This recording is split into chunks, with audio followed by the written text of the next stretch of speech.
Well, tell us about these subvariants now. How contagious are they and how severe are they? Well, the number one concern right now, and we're talking about these subvariants of the Omicron variant, the BA4 and BA5 to be specific.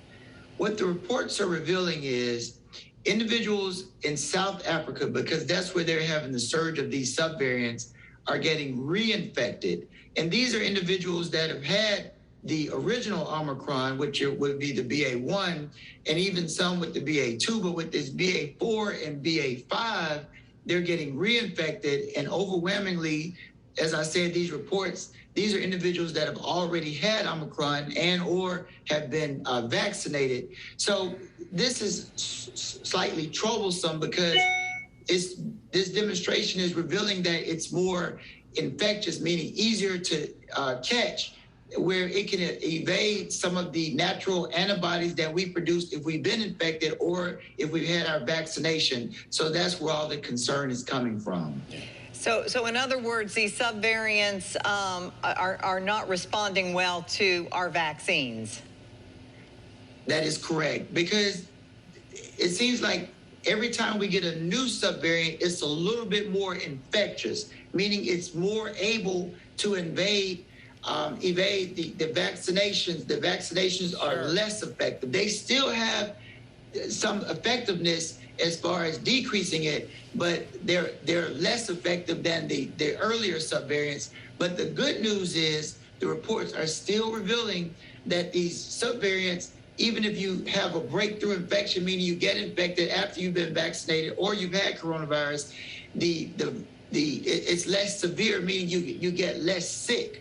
So that's a good trait, and that's encouraging, but we still have to think about those that are immunocompromised, such as the elderly or those with chronic medical conditions with decreased immune systems. They're more vulnerable. So that's why we have to continue to monitor and keep these infection rates down to protect everyone in the community, especially those that are vulnerable. Dr. Quinn, this past Sunday, former White House COVID response coordinator Dr. Deborah Birx told CBS Face the Nation that we should be preparing right now for a potential summer surge across the southern United States. What's your thoughts on that?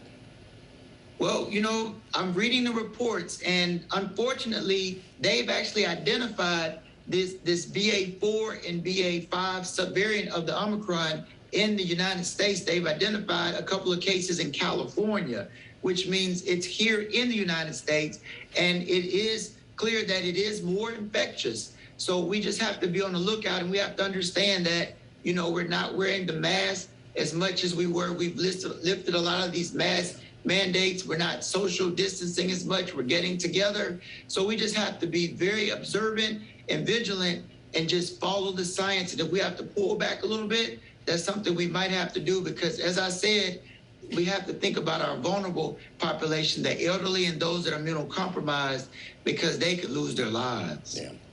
Thank you, Dr. Quinn, for being with us. Always words to wisdom. And if we have a summer rise, of course, we're going to be talking back with you here pretty soon, too. So thank you.